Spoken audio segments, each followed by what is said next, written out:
ভাই আজকে আর কিছুক্ষণ পর জিটি ভার্সেস আর ম্যাচ শুরু হতে চলেছে, মানে Gujarat titans versus Rajasthan Royals টিমের ম্যাচ শুরু হতে চলেছে আর কিছুক্ষণ পর। আর এই ম্যাচে যদি গুজরাট টাইটেন্স টিম জিততে চায় তাহলে তাদের বোলিংটা একটু ভালো করতে হবে আর যত তাড়াতাড়ি সম্ভব জয়সওয়াল আর বৈভব সূর্যবংশীকে তাড়াতাড়ি আউট করতে হবে আর ধ্রুব জুড়েলকেও আউট করতে হবে। এই দু তিনজনকে যদি তাড়াতাড়ি আউট করে দিতে পারে তাহলে রাজস্থান রয়্যালস মানে আর টিমের উপরে চাপ বাড়বে। এই অবস্থায় মানে রাজস্থান রয়্যালস টিম বেশি রান করতে পারবে না, সেটা তাদের বিপদ হয়ে দাঁড়াবে। তাই এদের দু তিনজনকে তাড়াতাড়ি আউট করে দিয়ে তারপরে তাহলে তাদের জেতার চান্স বাড়তে পারে গুজরাট টাইটেন্স টিমের। আমার তো মনে হয় যদি গুজরাট টাইটেন্স টিম কোনো মতনে মানে প্রথমে বোলিং করে তাহলে ভালো হয়, কারণ তারা চেস করলে আমার মনে হয় যে এই ম্যাচটা জিততে পারে।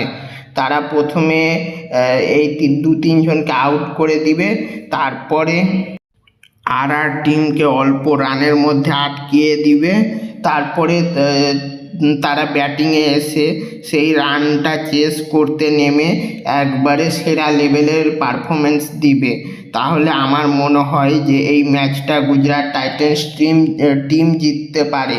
আর আজকে সাই সুদর্শনকে একটু দাঁড়িয়ে খেলতে হবে, কারণ সাই সুদর্শনের ফর্ম আছে, সে খেললে ম্যাচটা জেতার চান্স একটু বেড়ে যাবে।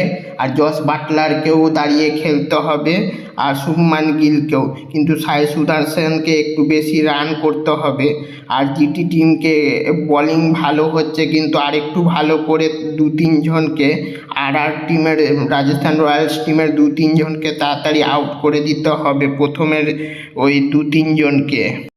আমার প্রেডিকশন অনুযায়ী তো আজকে আর মানে রাজস্থান রয়্যালস টিম এই ম্যাচ হেরে যাবে আর জিটি মানে গুজরাট টাইটেন্স টিম এই ম্যাচ জিতে যাবে। তোমাদের কি মনে হয় তা তাড়াতাড়ি কমেন্ট করে জানাও। আর আমার এই ইউটিউব চ্যানেলটি লাইক কমেন্ট শেয়ার সাবস্ক্রাইব তাড়াতাড়ি করে দাও। আমার দুটা টিমের পারফরমেন্স দেখে মনে হচ্ছে, আমার প্রেডিকশন অনুযায়ী আর মানে রাজস্থান রয়্যালস টিম এই ম্যাচ হেরে যাবে আর জিটি মানে গুজরাট টাইটেন্স টিম এই ম্যাচ জিতে যাবে। তোমাদের কি মনে হয় তা তাড়াতাড়ি কমেন্ট করে জানাও। আরও এরকম ভিডিও পেতে আমার এই ইউটিউব চ্যানেলটি লাইক কমেন্ট শেয়ার সাবস্ক্রাইব তাড়াতাড়ি করে দাও।